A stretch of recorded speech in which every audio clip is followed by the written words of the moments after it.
the capability of your own heart to find a meaning to it all. All the scars you might have from any past experiences are only signs that you can heal and grow. No matter how heartbroken or desperate you may be at any given time, if you will find it in your heart to have a little bit of hope, you will eventually find it. To Sarah, every turmoil and problem that life gave her was an infinite flow of experience she could gain. She was only 25, but already had been heartbroken many times. From the people that surrounded her, from the jobs she ever had, from losses she lived through. But no matter what, she always found a way to smile at the world and appreciate every day. Some people would call her an optimist, but to those few that really knew Sarah, she was a realist in the most blunt and straightforward way that can ever be. Why be sad over something that already happened and can't be changed? Why cry over someone who walked out of your life? To many, her view of life would seem cold-hearted and infuriating, as if she was incapable of feeling the emotions that ruined everyone else's lives. To them, she seemed weird, or at least a little unnerving, though all she really was only be called an open heart.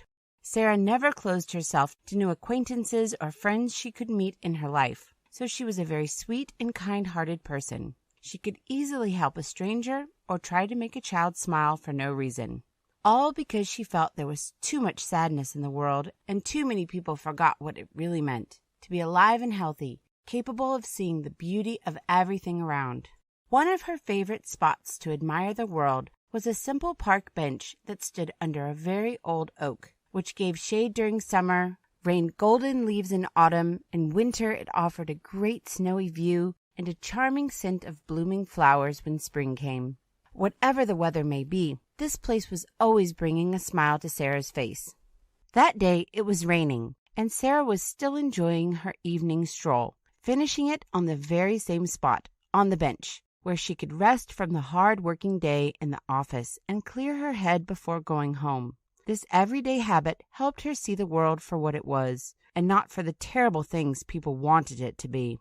When she felt good, she sang softly to the sounds of wind and leaves rustling, or the rain as it was pouring down. Having a very beautiful voice, she never followed her childhood dreams of becoming a singer, but still enjoyed singing for her own pleasure every now and again. And this day she was singing as the raindrops fell onto her umbrella, tapping a melody on the material and bringing a gentle smile on her lips. Sarah watched the people hurrying to get out of the rain and thought how sad it was to see men and women forgetting to notice the beauty of the silver drops falling from the skies. For some time she sat on the bench, quietly singing, until she realized that she was not alone. Someone else's voice joined in, singing to the tune. She turned to see who it was and noticed a handsome young man sitting on the bench that stood on the other side of the path. He looked preoccupied in watching the people around rather than watching her, and seemed to be enjoying the song she was singing. Sarah didn't mind his company, even more so that he was actually not even approaching her at all. A few minutes later, as Sarah finished yet another song, the man glanced at his wristwatch and left without saying a single word. Since that evening they saw each other on those benches, Sarah coming to the park a little earlier than the man, and he was always leaving before she was. But what warmed her heart was the fact that he would always join in with his pleasant baritone to make each song even more beautiful. It became a new habit, singing in a duet with the stranger every day, and it made Sarah happy to see him whenever he joined her. But one day he didn't come, and Sarah found herself wondering what could have happened to the man if he wasn't there. She waited one day, then another, and when the week passed, she thought that he could have probably moved somewhere else, and they will never see each other again. Sarah didn't change her habit, and still went to that bench to sing, dearly missing his voice, until one evening she suddenly heard him again. This time, though, the man was not sitting down on the bench across. He walked right up to her and sat next to Sarah, with a charming smile on his handsome face. They finished the song together, and he finally greeted her. "I miss singing with you here," he said, looking into her eyes openly. "I'm sorry I was gone for so long." "I must admit, I missed hearing your voice, too," Sarah smiled back, feeling her heart warming up. "Hi, I'm William. What do you say we get coffee sometime?" Whatever may be happening in the world around, there is always a place where anyone can feel calm and safe.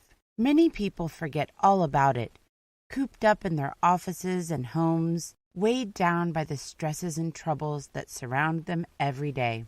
But it's so easy to get out and spend some time in nature, enjoying a breath of fresh air, the songs of birds, or the whispers of the wind, trapped between the leaves high up on the branches of trees. It doesn't even have to be a wild, untamed piece of nature that's never near for the people living in cities. It can be a park or a garden where everything else melts away, allowing the calm silence to take hold of the soul, soothing any tension and aching that may be inside. And it's always there, within reach for anyone who can open his or her eyes to the beauty of the world and see everything nature can offer.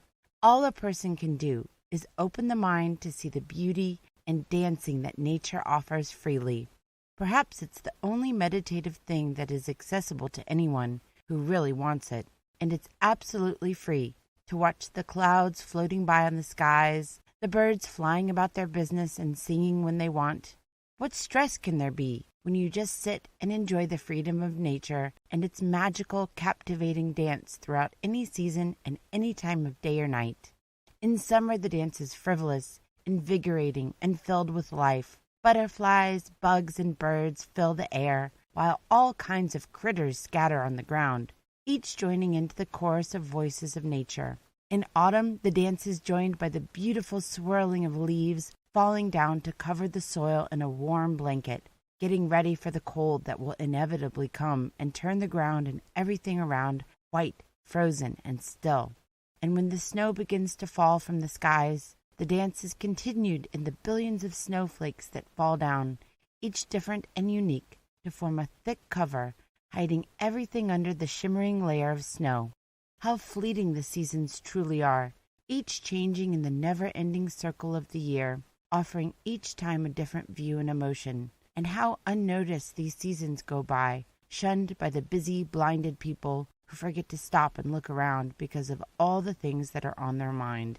Modern life turned humans away from nature, though it is always there, in each rain, blizzard, and storm that falls upon the world. Some see it so clearly that they go out each day and share their experiences in whatever way possible, through the breathtaking photographs, captivating short stories, beautiful videos, and deep, heartwarming songs that capture different instances of nature around. But so many people keep themselves distant and pretending that all they could see of this beauty are those little pieces offered by the creative minds of others, though all they should do is step aside from their smartphones and laptops to the outside and into the outdoors, where they could not only see, but also touch and feel the air and scents nature is filled with. So why limit yourself to bits and pieces? Why keep yourself from the best therapist there can ever be for any trouble and heartache? Why keep yourself cooped up in four walls, looking out into the world through a cold, lifeless window? Find some time, even if it's an hour, to step out and set your mind at ease outside, among the wind, grass, leaves, and songs that are woven together into a wholesome fabric we call Mother Nature. Take a walk, go jogging in the park, cycling, or even just sitting on a bench reading a book. It doesn't matter what you will be doing, if you'll be outside in the air and song nature offers freely. This eternal dance of nature can help in so many ways and with so many things. All you have to do is reach out and touch it. A million things might be troubling the mind, but nature can wave it all away, offering a healing and warm touch of the sun, the tranquil spatter of raindrops on the ground, the whispers of the wind, or the overwhelming silence of the heavy snowfall. All those days and weeks people spend in their jobs and worries can be pushed back by a single colorful sunrise or sunset. And if you look up at the night sky and realize how many stars and planets are dancing far away, any trouble and problem might become small and unimportant in the grand scheme of things, where everything dances, following its own melody and tempo. So let the problems go and breathe in some fresh air, melting in the moment of unity with the world and not fighting it. That's why it's so important to let your mind rest sometimes and allow yourself to silence the thoughts in your head. And you never have to wait for a vacation to escape from everything that's bothering your weary soul. Make a habit to give yourself some healing time each day or night, even if it's just a short walk, a few minutes spent watching the stars above your head, drinking a cup of tea in the garden, Perhaps the dance of nature you'll let into your life will help your soul to recuperate from the stresses or even make you want to start creating. Maybe you'll even find yourself wishing to join in and dance. The day was bustling with hundreds of people running about their lives, preparing everything for the jousting tournament that was about to be held to celebrate the end of harvest. Elia watched men and women setting up tents and vendor stalls, filling the field with a chorus of voices. The young elf smiled under his hood, realizing how much fun the evening celebrations can be with such an abundance of food and drinks. Someone almost hit him, but the nimble elf swiftly stepped aside, letting a bulky man pass with his heavy load of crates, filled to the brim with various goods. Being a bard, Elia loved to visit other cities, and especially so during feasts, festivals, and jousting tournaments. He never stopped in one place for too long, finding the excitement of the road ahead